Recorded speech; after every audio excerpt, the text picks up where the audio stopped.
news. The official opening of a new SEND school.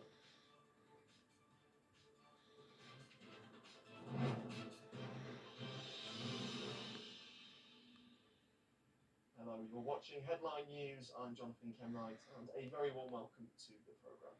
A school for children with special educational needs has officially opened just outside the village of Maudsley in Lancashire. Some of the region's best known faces were there to cut the ribbon, as Ben Winship reports. The star-studded opening of a very special school. Children were joined by former Liverpool defender Jamie Carragher and boxing champion Tony Bellew as the ribbon was cut at Rainbow Hub School. Smiles all round and a day of celebration, but behind that, a huge amount of work. Having supported her own child's additional educational needs, Rainbow Hub's chief exec, Lindsay Fahey, understands firsthand the kind of battle that parents go through in order to ensure that their children get the support that they need. I'm still a little bit in shock, if I'm honest. It's all, it's been a long time coming, and as I said, a few sleepless nights along the way, but seeing the children, seeing the families, seeing that moment of cutting the ribbon, and it's all been worthwhile. I'm so proud. I'm so proud of the whole team and everybody that's been involved in creating Rainbow Hub School. There's a sensory room and a new hydrotherapy centre, which they hope will be open by the end of the year. The corridors are designed to be wide enough so that two wheelchairs can pass each other comfortably, and buttons operate each and every door to give children a chance to move around independently. These are just some of the details that make the difference to the children who go to school here.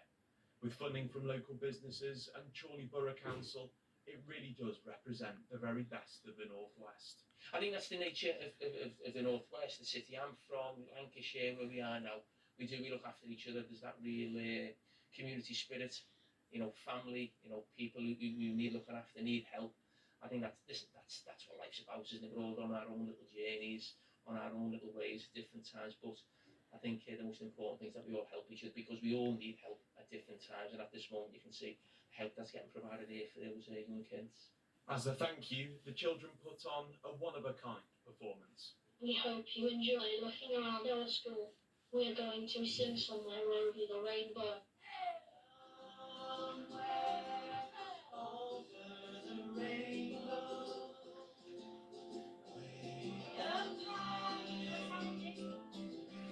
there's a land that I dream of, lost above the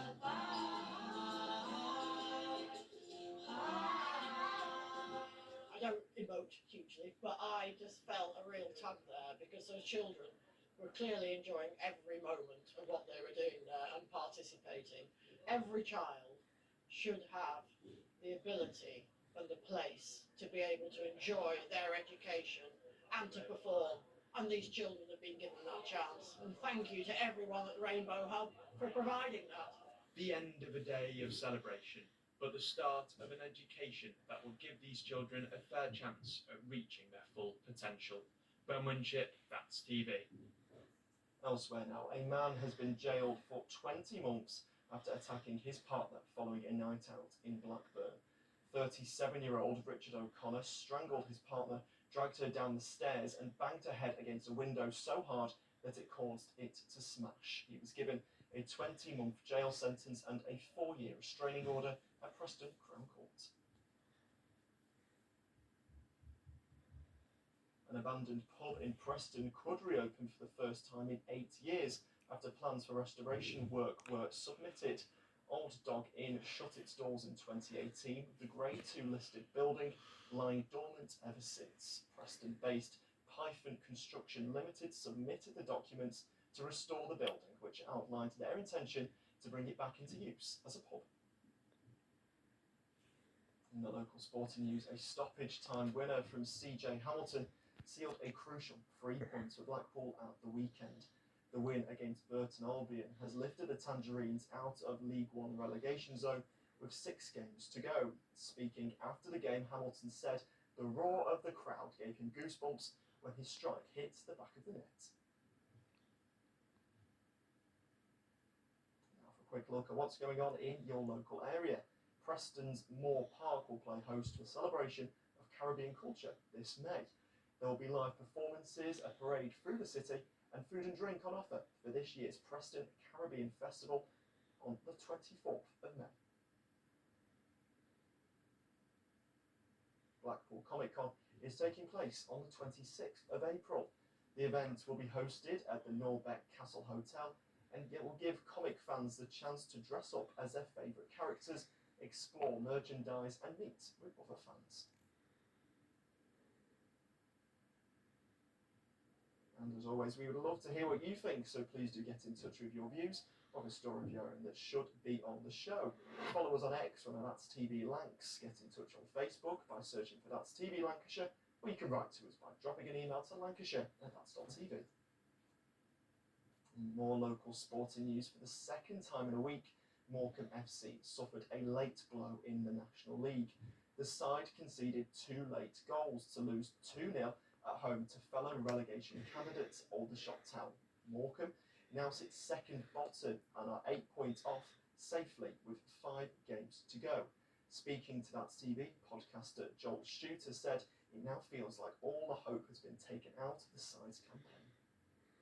We're not mathematically down yet, but the reality is we basically are, and it's been a bit of a disastrous week, having had a couple of good results. Obviously, wins away at Wealdstone and Sutton, and then the week after that, it's so close to getting a third win on the bounce against another relegation rival in Braintree, and having that snatched away at the last minute just feels like the stuffing's just gone. It feels like the air's just been knocked out of the whole team, and all the momentum's gone, because since that late Braintree equaliser, what have we had? We've lost away at Yeovil, which was arguably winnable. Lost at home to Hartlepool.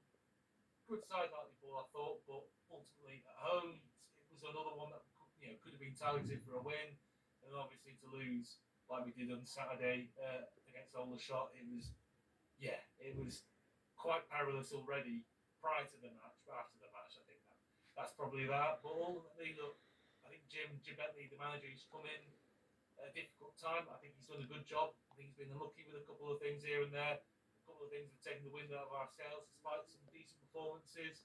And it just feels like things are falling a bit flat.